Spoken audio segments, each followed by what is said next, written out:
Boker Tov, Oheb Shalom. I want to wish everybody a good, fulfilling day, a day with feelings of hope, and I hope you are able to experience the outdoors in some way, maybe in your backyard. You can take a walk, but practice social distancing, one from the other. How are you, my friend?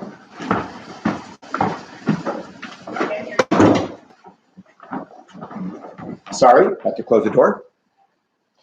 So today I want to start our daily dose of spirituality with sharing my daily ritual, my talit, my tefillin. I always start every morning. I try to have a moment of quiet thoughtfulness. I try to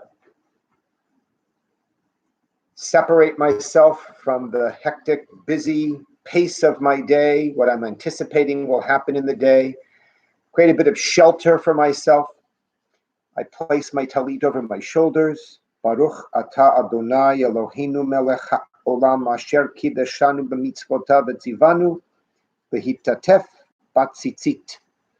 That blessing simply affirms that God has called us to enwrap ourselves in our talit. That's what lahit atef means, to enwrap yourself, to create a shelter for yourself in your talit, a protective cocoon of sorts that envelops us and makes us feel that our moments of prayer are distinct and special. And when I'm wearing my talit, I now turn to my tefillin. This is really the oldest Jewish prayer ritual that we have, other than spoken prayer. The oldest physical prayer ritual that we have in all of Jewish practice, and one of the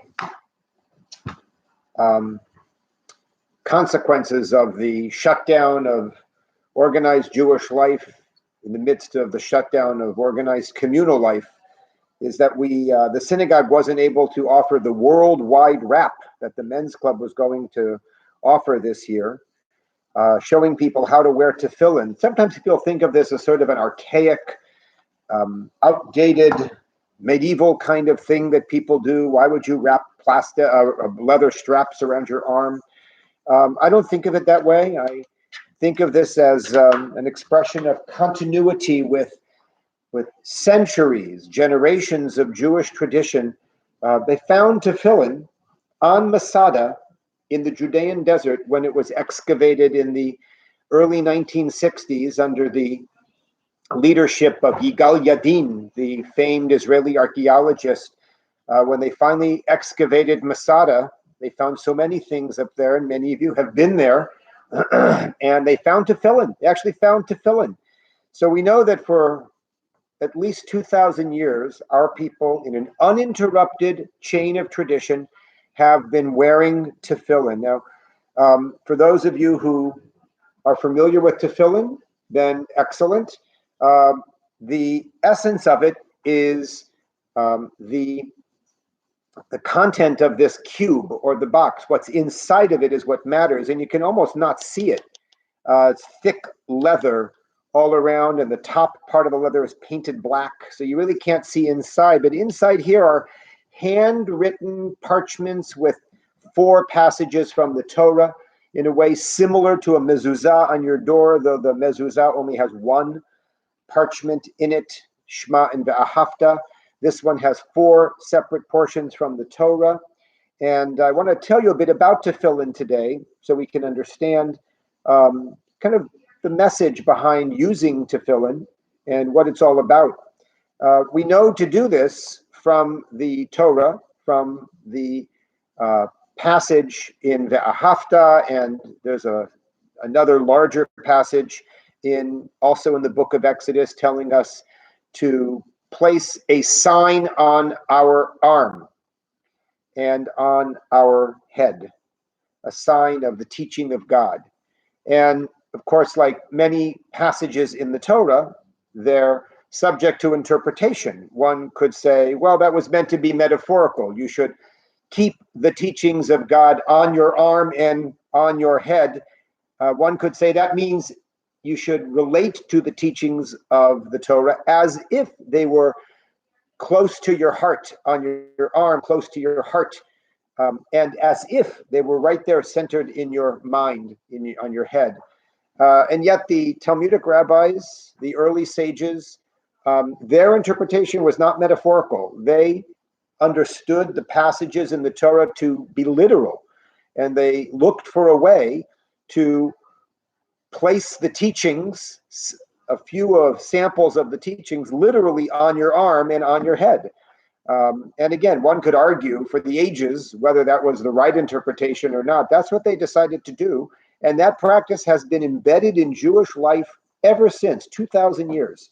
So they ordained that there should be a box containing samples of the Torah.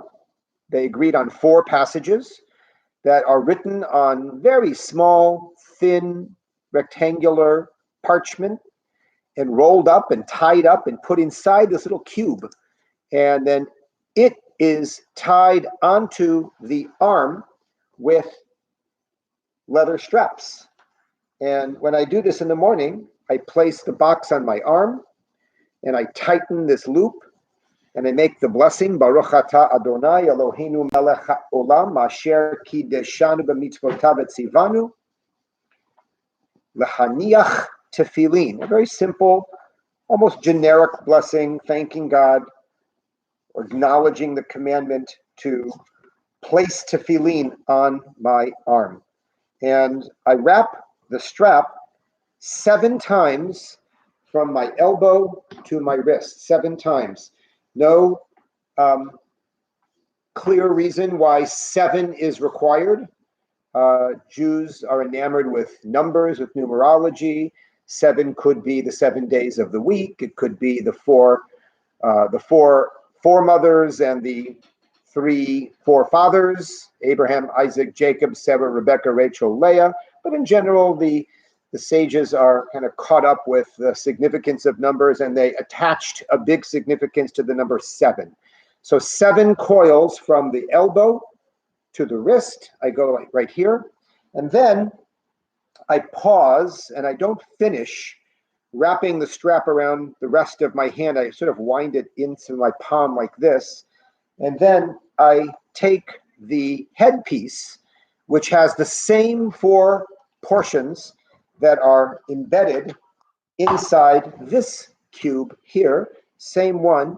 The only difference between the 2 cubes, if you can see carefully, is that this one has the letter Shin that is placed on the outside, and it has the letter Shin here also. And I place this on my head. And, in this way, tefillin actually is kind of personal. Everyone's head is slightly different in size, and it's kind of personal, the size of my tefillin. It's not something that you lend to people very easily, because my tefillin may not fit the next person.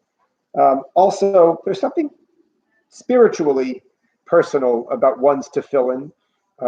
We use our own tefillin, and anyone who ever wants to use tefillin at the synagogue, halavai, the synagogue will open bimheira v'yameinu, soon, in the next short course of time, and we have spare sets that we can lend out to people.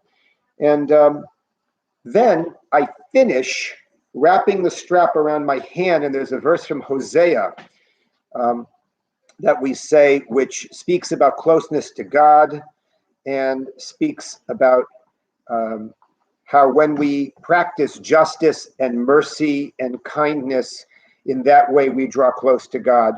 And there are many ways to do this, but basically people try to form the name of God, one of the names of God, Shaddai, which is one of the traditional names by which we refer to God, on our hand, are the letter Shin, the letter Daled, the letter Yud. There are many ways to do this, different groups within Judaism historically, the Sephardim, the Ashkenazim, the Hasidim. Different people have different ways of finishing the wrapping of the tefillin on the hand. And so now I've got my tefillin on. For the new user, this is not a comfortable experience, especially if you're using brand new tefillin.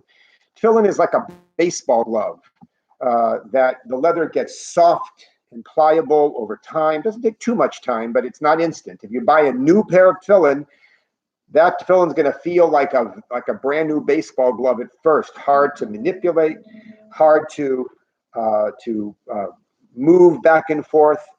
And so one's tefillin becomes very personal in that sense also, not only a spiritual connection. This set of tefillin I've used for over 30 years. I've been wearing tefillin since my bar mitzvah, which was some 48 years ago. But I've been using this tefillin for 30 years. This was given to me by my father-in-law, Alvin Skop, beautiful, wonderful neshama, beautiful man, who is as giving and generous a man as anyone could hope for. We were out and about in Jerusalem one day, and we were buying tefillin for someone he needed to buy tefillin for back home. And he asked me, would you like a pair of tefillin, a new pair? And it turns out I actually could have used a new pair at that time. And he said, here, I'd like to get them for you. So this is the tefillin I have used ever since that time, more than 30 years ago, and they're very personal to me. So I want to tell you something about the sequence of putting on tefillin. And I also want to tell you something about the reason we have a head and a hand piece and what the difference is between these two. So the arm tefillin, if you can see, has a smooth surface on the cube. And the headpiece has 4 lines on it. Maybe you can see that. So it's not that there are 4 lines drawn on the box. It's that this cube is one open chamber. And this cube has 4 separate chambers inside. And you might say, well, who cares? So the reason is actually very important and very moving. So the rabbinic sages who were discussing tefillin, what it should look like, we can sort of imagine what that discussion was like many centuries ago.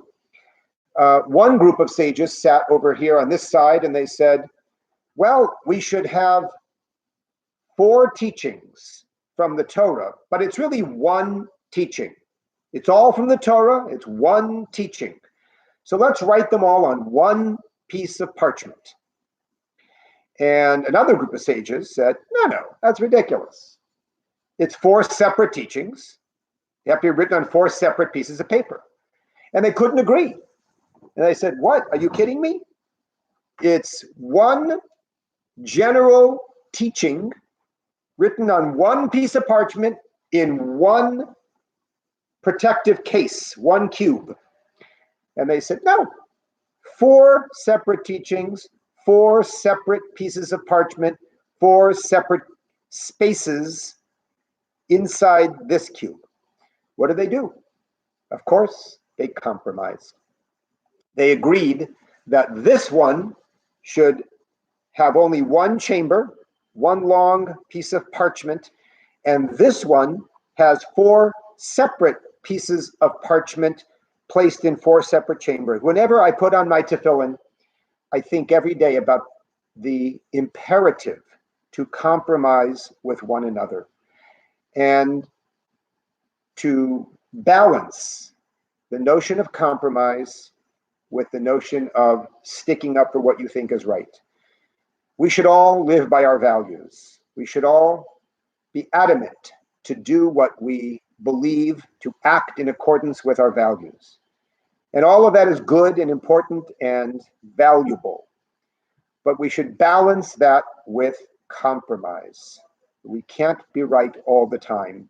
And sometimes we have to set aside what we want, what we think is urgently necessary, what we think is absolutely right, in deference to what someone else thinks is absolutely right. It's a delicate balancing act. Sometimes we feel that we cannot compromise on something that's so important to us. And sometimes we realize we have to. So I think about that notion of compromise when I put on my tefillin. So the other thing, just to tell you, is this ritual of wearing the tefillin up to my wrist or my palm, not finishing the part on my fingers, then putting on the head, then finishing the part on the fingers. That actually also has some symbolic meaning for me. The tefillin of my arm represents the tangible things I do in my life, the actions I take. And the tefillin on my head represents for me the thoughtful planning that goes into the things I do. And by integrating these two, thought and action, I remind myself that a very important principle, that doing something without thinking about it first can be foolish, destructive, and dangerous, and certainly unhelpful. And only thinking about what you want to do without acting on it also is an incomplete and ultimately unhelpful idea. So when I wear my tefillin, I think about that also. I think about the idea of the integration of thought and action, the necessary integration of the two, and I think about the notion of compromise as well. So I want to turn to some of our tefillot that we're going to say here today. And I want to say our morning brachot, our morning blessings. So let's start with a blessing to say, a passage to say, acknowledging our gratitude for the gift of the soul. My God, the soul that you've given me is a pure one. You have created it, formed it, and breathed it into me. Within me, you sustain it. Someday this soul will become part of you. So long as I have breath, therefore, I will give thanks to you, O eternal, my God and God of all ages, source of all creation, creator of every human spirit. We'll wait for the morning blessings for another day. And I'm going to try to send out a sidur for people to follow along if you wish. So I want to go back today and read the passage I offered at our first daily dose, this beautiful medieval poem that found its way into our prayer book. Shachar avakeshcha tzuri umisgabi. At dawn I seek you, my rock and my fortress, my morning and evening prayers I lay before you. Before your greatness I stand in fright, for your eyes can see into the thoughts of my heart. What is this that the heart and tongue can bring about, and what is the strength of my spirit within me? Behold, the singing of man will be pleasant to you, therefore I thank you, while the soul of God is within me. And I want to share two more blessings with you. I'll take out my guitar and sing them.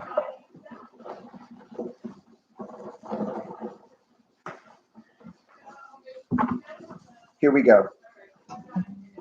Giving thanks for the light of the morning, or Chadash, and as I say this prayer, I also thank God for enlightenment, for my ability to think, to ponder, to be thoughtful about anything. So here we go.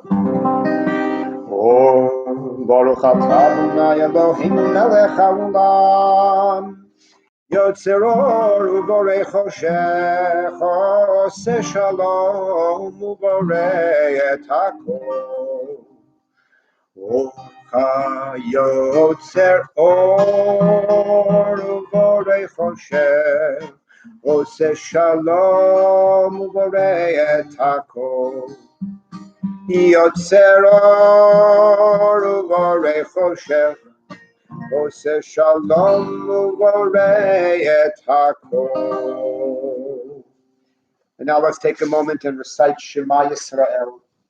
Shema Yisrael, Adonai Eloheinu, Adonai Echad. And let's bring our daily dose today to a conclusion with the recitation of Mourner's Kaddish. For those who are in mourning, for those who are observing a yard site, we offer the words of Kaddish. Yitkadal v'yitkadash shemei Rabbah. Be'alma divra kirkutei v'yamich malchutei. V'chaychon uvyomechon. Uvchay dachol beit Yisrael ba'agala uvizman kariv imru amen. Yehei shemei Rabbah mevarach le'alam molal me'almaya. Yitbarach v'yishtabach v'yitpa'ar v'yitromam v'yitnaseh. V'yithadar v'yit'aleh v'yithalal shemei dekudsha brechu. V'yeila min kol berchata v'shirata. Tushbechata v'nechemata. V'amiran b'yalma v'imru amen. Yehei shelama rabba min shemaya. V'chaim aleinu v'yalu kol Yisrael v'imru amen. Oseh shalom b'meromav v'ya'aseh shalom aleinu. Yal kol Yisrael v'yimeru. Amen. I want to wish everybody a good and happy, fulfilling day and the best that we can all do. And look forward to tomorrow's daily dose. Have a good day.